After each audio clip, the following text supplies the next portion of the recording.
Hi julle, baie welkom by vandag se kort boodskap en die boodskap gaan vandag meer oor 'n vraag en die vraag is die Bybel nog relevant vir die jong mense van vandag? Wanneer ek praat van die jong mense en die nuwe generasies, dan praat ek van jou Gen Z, jou Gen Alpha, jou Gen Beta en dit is ook die babietjies wat gebore word vandag selfs en ek sal hulle ouderdomme en die tye waarna hulle gebore is dan ook op die skerm sit.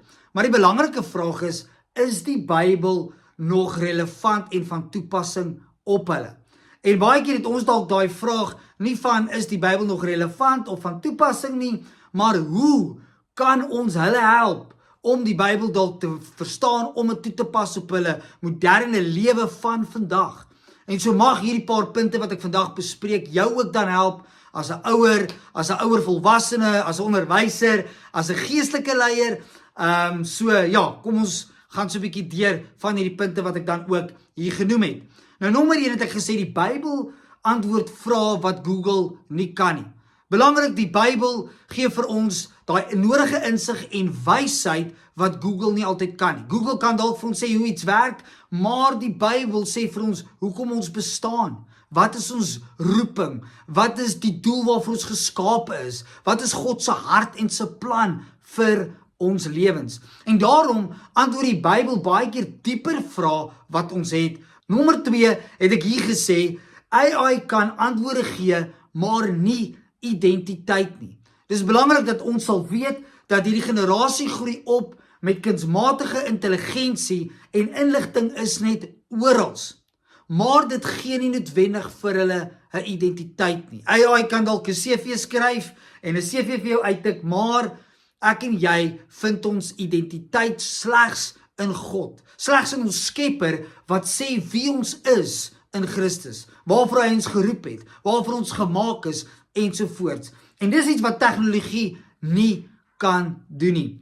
Nou verder het ek gesê, tegnologie kan ons nog meer verbind as ooit tevore, maar snaaks genoeg dat hierdie generasie van vandag die mees eensaamste generasie is. Hulle voel alleen en dan ook die depressiesyfer van vandag se moderne kinders en jong volwassenes is die hoogste wat dit nog ooit was. Alhoewel ons kan kommunikeer reg oor die wêreld, konstant voel ons as mens baie alleen. En dis vir my so belangrik dat weer eens God se woord, wanneer ons in sy woord tyd spandeer, wanneer ons in God se teenwoordigheid kom, dan voel ons sy nabyheid. Hy is God Immanuel, 'n God wat ons nooit alleen sal los nie. Ons lees dit dan ook in Hebreërs 13 vers 5, waar hy sê ek sal jou nooit begewe en jou nooit verlaat nie. En soms wanneer ons foon afskakel, dan voel ons daai verbintenis met iemand is nou afgesny.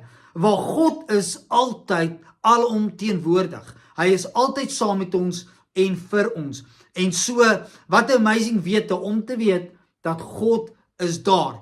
Die tegnologie en die verbintenis wat ons het oor die selfone, laptops ensovoorts, hou dalk vir 'n tyd, maar God is altyd daar. Nou verder, die wêreld verander vinnig, maar God verander nooit. Ons sien vandag elke nuwe nou en dan is daar 'n nuwe selfoon, nuwe apps, nuwe trends, modes, alles verander. Maar belangrik, God verander nooit. Jesus Christus is nog gister, vandag en môre dieselfde God en ons lees daarvan ook in Hebreërs 13 vers 8. Nou die woord kom sê ook dat God die Vader verander nie soos die hemelliggame nie, met ander woorde soos die sterre nie. Nee, hy is 'n konstante God. Hy is konstant lief vir ons, hy is saam met ons vir ons en daarom met die wete ook dat alhoewel alles om ons kan verander, trends, modes, alles, verander God nooit. Verder het ek gesê, die Bybel gee rigting in 'n wêreld vol keuses. Hierdie generasie het eindelose opsies van alles. Die grootste uitdaging is nie gebrek aan keuses nie, maar om die regte keuse dan ook te maak. En die Bybel sê die woord van God vir ons in Psalm 119, die Bybel is daai lamp, is daai lig op ons pad, wat ons rigting gee, wat vir ons help met die regte keuses. In Johannes 14 lees ons ook die Heilige Gees, wanneer hy kom, sal hy ook ons in alle waarheid lei. En so die Bybel kom wys vir ons wat is die regte keuses om te maak.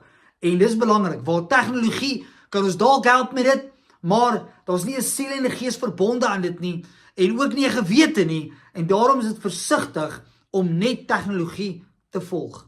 Nou verder het ek gesê, sosiale media vergelyk, maar die Bybel, God se woord, kom maak ons vry. En dit is belangrik, want wanneer ons kyk na vandag met tegnologie en sosiale media, dan sien ons daar word gereeld vergelyk, modes word vergelyk, rykdomme word vergelyk, mense word vergelyk, konstant besighede word vergelyk, en konstant is daar hierdie vergelyking, maar met God se woord kom sê God, luister, jy hoef jou nie te vergelyk met enigiemand anders nie.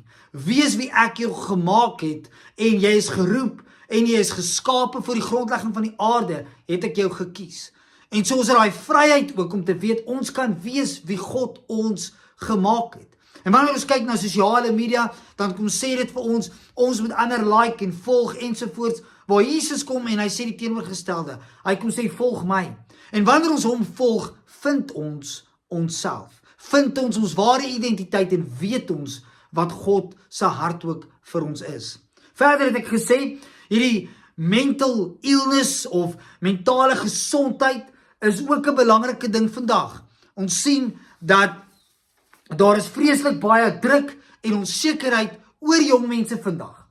En dit is as gevolg van al die keuses, al die inligting wat hulle het, alles wat tot hulle beskikking is, maar aan die woord van God kom gee ons vrede. God kom sê in 1 Petrus 5 vers 7, hy kom sê, werp al julle bekommernisse op my.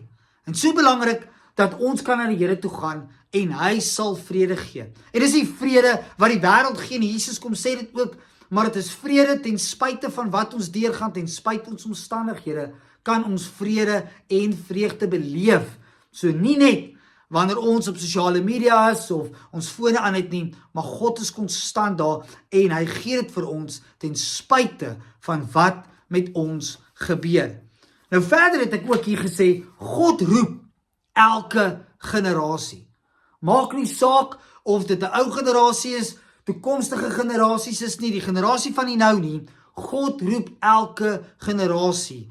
En ek het hier gesê dat Noag, Dawid, Esther, Jeremia, Maria, Timoteus, hulle almal kom uit verskillende generasies, maar God het elkeen van hulle geroep, van jonk tot oud en verskillende generasies. En so roep God ook vandag die Gen Z's, die Gen Alphas en die Gen Betas om hom te volg en hom te dien.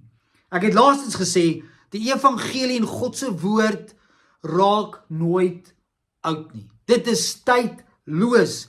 Mense verander, kulture verander, maar God se woord bly vir ewig staan. En ek het hier gesê, sonde, genade, vergifnis, redding, bly van die mens se grootste behoeftes. En so weet vandag, dat die woord van God, kan nog steeds 'n impak maak. Die woord van God is nog steeds relevant en van toepassing op die nuwe generasies en die jong mense. Die Bybel is nie 'n ou boek wat probeer bybly by nuwe generasies nie. Ek wil dit kom sê vandag. Dit is 'n ewige woord van God wat elke nuwe generasie uitdaag, vorm en red. Gen Z, Gen Alpha en Gen Beta het dalk nuwe tegnologie, maar hulle het steeds dieselfde behoefte. En daai behoefte is vir 'n verlosser. En Jesus Christus is daai verlosser en hy is tydloos. So mag ons vandag weet, ten spyte van alles wat ons het, die tegnologie, is die Bybel nog steeds van kardinale belang vir ons jong mense, vir die toekomstige generasie, en sal dit ook nog steeds relevant wees vir die generasies wat nog sal kom. En so mag ek en jy vandag weet, die Bybel is God se woord en God se waarheid, en dit het nog steeds impak vandag. Die woord kom sê vir ons, die Bybel, die woord, sny deur, murg en been, tot in die gees, tot in die hart van die mens. En daarom kan ons weet, dit het lewensveranderende impak op elkeen van ons. Maak nie saak in watse generasie jy is nie. Seën vir elkeen van julle